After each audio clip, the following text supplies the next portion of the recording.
In today's War Thunder video, we're going to be going over the new nation research bonuses and how they work when they finally come to War Thunder. Just as a disclaimer, the new nation RP bonuses for War Thunder is currently still in development, so please check in the comments for a pinned comment from me if something does majorly change about this whole system. Also, since the whole thing is very confusing, ask away in the comment section of any comments that you have or questions that you have about this whole system, and I'll be gladly able to answer them. So to try and make this easy as possible to understand, let's first go over the basics. Every day that you log into War Thunder, you'll get a bonus for 3 battles in nations which you don't have a top end of the line vehicle unlocked for. Now these 3 battles count for each nation, so if you only have one nation with a top end of the line vehicle, this means the other 9 nations per day will have a 3-game RP bonus for that vehicle type. And all vehicle type means is that if you have it for tanks, you get tanks throughout all the nations. If you have it for coastal vehicles, you have it for coastal vehicles through all the nations. Now a huge thing to note is about this system is that if you already have the top end of the line vehicle for that tech tree, you will no longer get an RP bonus for that vehicle type of that tech tree.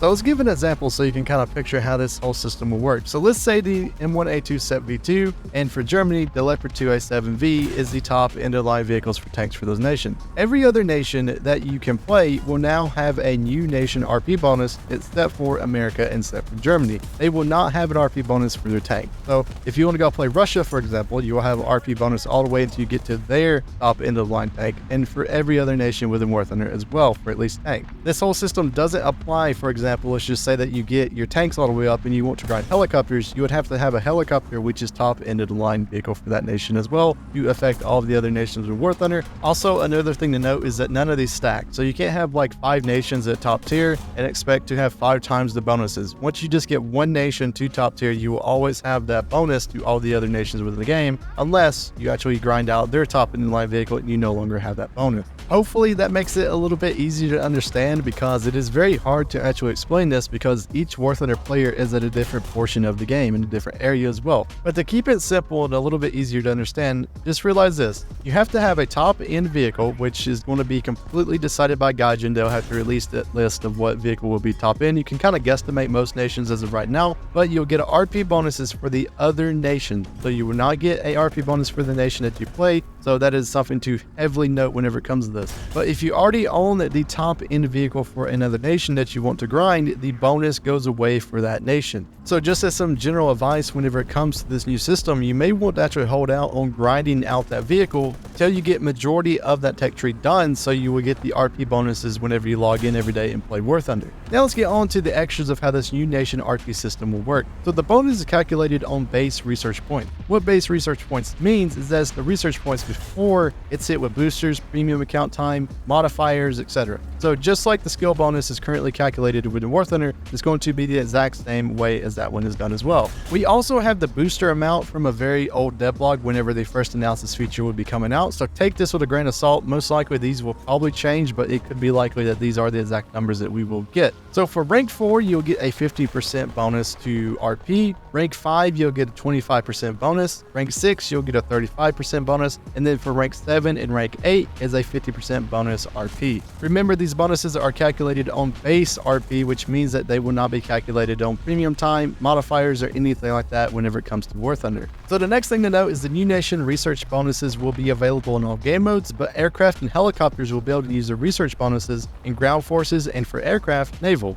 So if I were you and I really wanted to min-max my way into these research bonuses, I would play aircraft first, just because let's just say that you spawn into a ground forces game and you just get shot down within the first 2 minutes. You're into a Stuka or something, this might come shoot you down. That game counted towards your research bonuses for that day. So that's kind of a bad thing, because most of the time you will earn more research within air forces, whether it be arcade, whether it be RB, you will earn more in there instead of in ground forces. So that's something to kind of note with it. I'm not sure how it will affect whenever it comes to like drones, for example, within top tier or something like that, but I would be very skeptical with that. If you spawn into a drone, it would probably actually count towards your bonuses per day, so definitely be a little bit cognizant of that whenever it comes to that. But yeah, if I were you, I would definitely start my day, if like I'm going to min-max this sort of thing, you don't have to do it, but But min-maxing, start your day with aircraft, go through all your nations that you have research bonuses for, play 3 games in them, and then you will have your research bonuses done. Then you should go to ground forces, naval, whatever you want to do to get research. Lastly, I do want to give one final explanation of this for the visual learners whenever it comes to this. I have made a chart. It's in Microsoft Paint. It's not the best in the world, but it's very quickly just thrown together because I think some people learn from just visualization a lot more.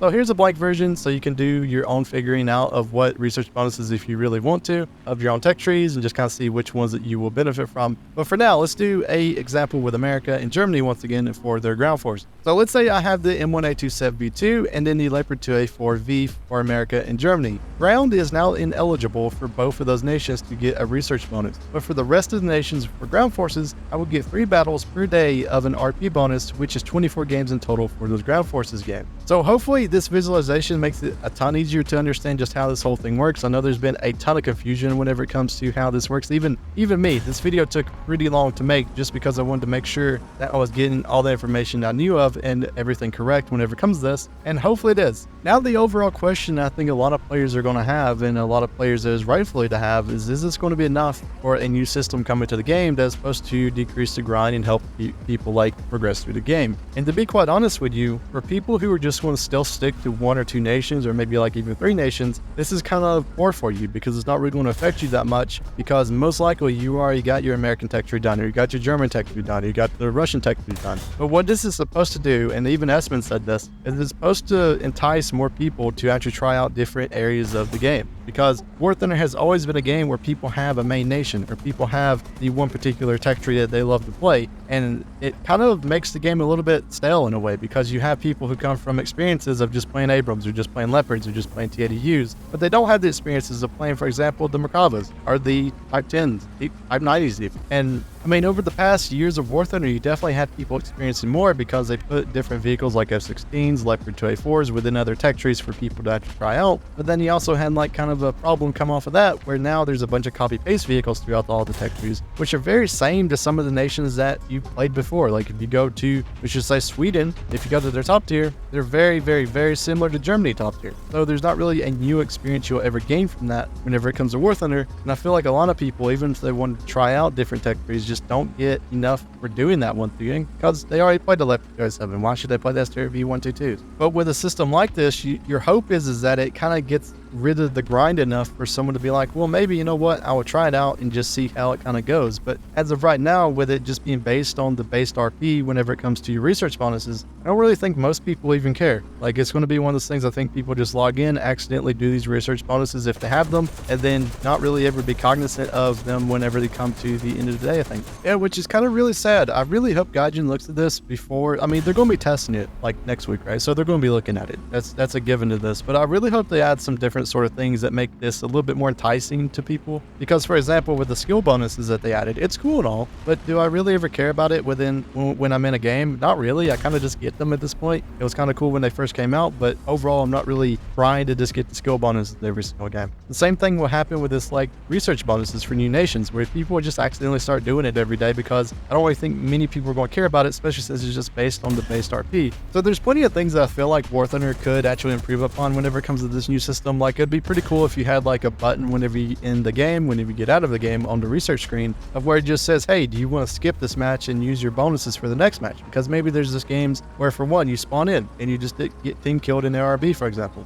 That wasn't your fault. Maybe that's a game that you don't use your research bonus on, definitely. So I feel like it would be pretty cool to like have like 2 opt-out per day, where you can just opt out of that match and you get a freebie whenever it comes to your research bonus. Like, you definitely have a limit. I don't feel like it should be unlimited to where you just can select your best 3 games per day. But I do feel like if you're able to opt out like 1 or 2 games per day, that would be a huge thing, because like I said, if you get team killed or you just have a really bad game or you crash whenever you're taking off, those matches will still count and you didn't even get anything done within those games. And then finally, the thing that I think really needs to be adjusted is, let's just say that you have 3 nations in War Thunder that you're at the top ranked vehicle for. So let's just say, once again, let's just use Germany, America, and then Britain. You have the Challenger 3. The Challenger 3 is the end of the line vehicle for that nation. So now you have 3 nations in War Thunder that you cannot get the research bonus on just because you have the Challenger 3. So let's just say that you grinded all the way to Challenger 3 and you mainly just went for that vehicle. You can have like 20 or 30 vehicles within the British tech tree, which now you don't even get a research bonus for, because you decided to just get 1 vehicle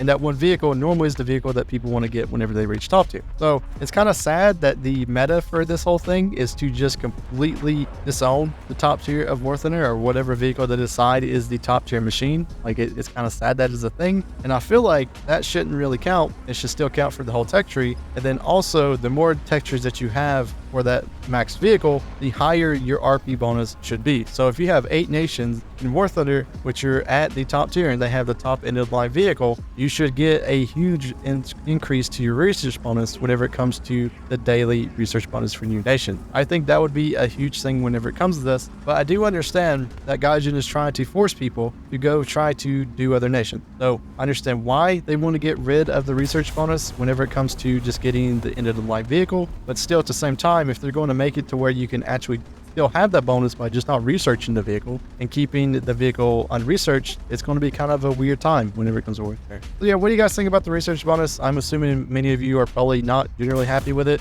To me, at least, I feel like it's a bonus. I'm just going to treat it as a bonus, even if they put it into the game. I'm probably not going to ever realize that I'm actually doing this, and it's just going to be like the skill bonus, to where I just kind of honestly not even like understand it and not care about it at all and just play War Thunder. So that's my idea on it. I wish it could be better, really do, but at the same time, it's one of those things that I think is going to come to War Thunder very soon. So I hope everyone has a wonderful day, and I'll see you guys in the next War Thunder video.